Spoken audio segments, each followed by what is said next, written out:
धर्मेंद्र यादव का बयान के बाद संसद में जोरदार हंगामा।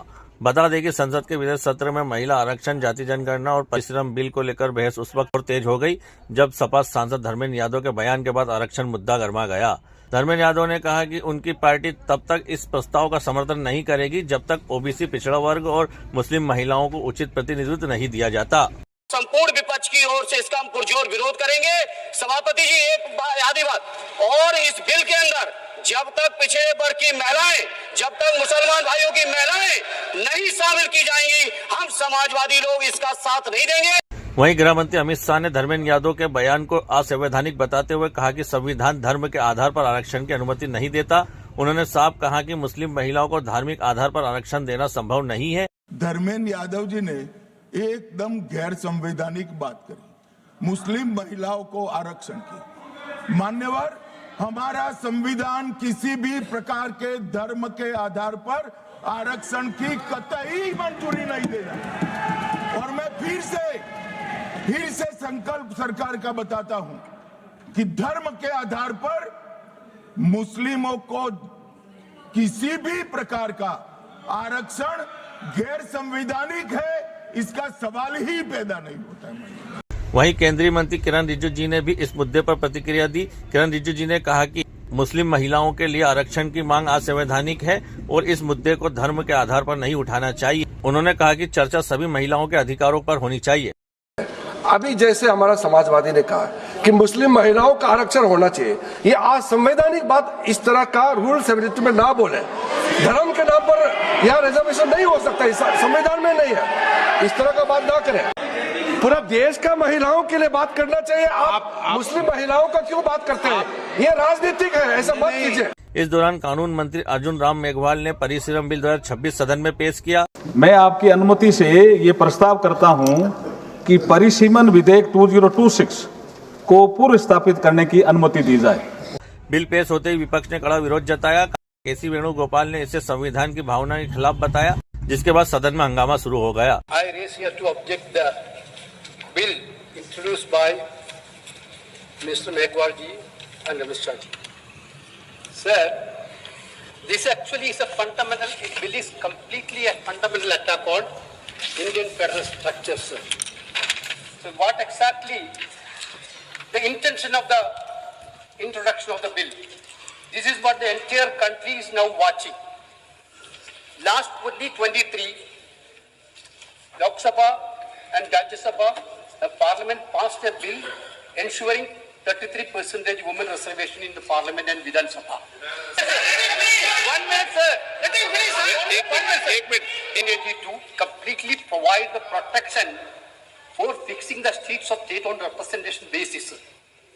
This government want to completely hijack the constitution protection and they want to put the bill is very clear, sir. Very important, sir. Akhilesh Yadav ने सरकार से सवाल किया कि महिला आरक्षण को लेकर इतनी जल्दीबाजी क्यों की जा रही है।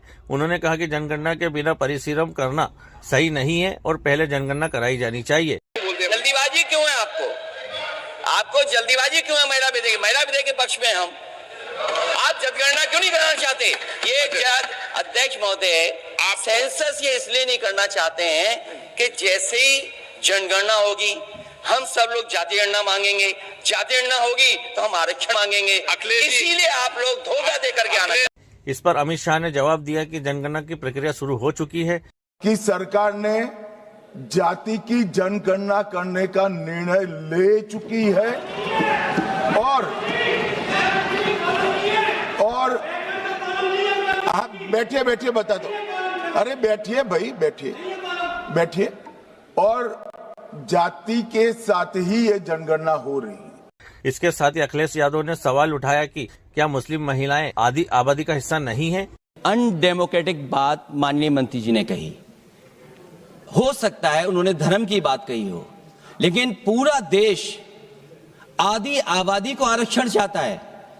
अध्यक्ष महोदय, मैं माननीय मंत्री से जानना चाहता हूं, क्या मुस्लिम महिला आधी आबादी में नहीं आती हैं? इसके जवाब में अमित शाह ने कहा कि समाजवादी पार्टी चाहे तो अपनी सभी टिकट मुस्लिम महिलाओं को दे सकती है, उन्हें इससे कोई आपत्ति नहीं है। समाजवादी पार्टी सारी टिकटें मुस्लिम महिलाओं को दे, हमें कहाँ आपत्ति है? हमें कोई आपत्ति नहीं है।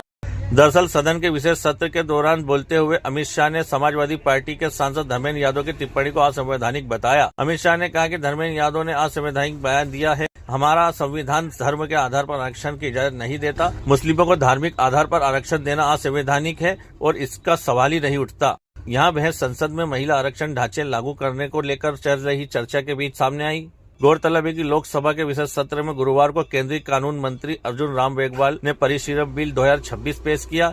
इस बिल का उद्देश्य लोकसभा में राज्यों और केंद्र शासित प्रदेशों के लिए सीटों का पुनर्निर्धारण करना, विधानसभा सीटों की संख्या तय करना और राज्यों व केंद्र शासित प्रदेशों को चुनावी क्षेत्रों में बांटना है। जैसे ही बिल सदन में पेश हुआ, विपक्ष ने इसका कड़ा विरोध शुरू कर दिया। कांग्रेस नेता केसी वेणुगोपाल ने सबसे पहले विरोध जताया, जिसके बाद सदन में हंगामा शुरू हो गया। परिसीमन बिल को लेकर समाजवादी पार्टी ने भी कड़ा रुख अपनाया है। सपा सांसद धर्मेंद्र यादव ने कहा कि यह बिल संविधान की भावनाओं के खिलाफ है। उन्होंने आरोप लगाया कि परिसीमन को जनगणना से अलग करना गलत है और इससे संवैधानिक ढांचा प्रभावित होगा। धर्मेंद्र यादव ने यह भी कहा कि समाजवादी पार्टी महिलाओं के हित में हमेशा आगे रही है और सरकार से मांग की कि इस संविधान संशोधन और परिसीमन बिल को वापस लिया जाए। एक बात और स्पष्ट करना चाहता हूँ, समाजवादियों से बड़ा महिलाओं का हितैषी इस देश की कोई पार्टी नहीं है। आज भी आपसे ज्यादा प्रतिशत हमारे अंदर महिलाओं की है। इसलिए सभापति जी, आपके माध्यम से सरकार से अनुरोध है कि इस बिल को, संविधान संशोधन बिल को, परिसीमन बिल को, केंद्र राज्य संशोधन बिल को वापस लिया जाए और जो 2023 में महिला बिल लागू किया इस सदन ने, उसका अनुपालन किया जाए, देश के अंदर लागू किया जाए। कुल मिलाकर धर्मेंद्र यादव के बयान के बाद संसद में आरक्षण, जनगणना और परिसीमन को लेकर सियासत तेज हो गई है और सत्ता पक्ष और विपक्ष आमने सामने आ गए।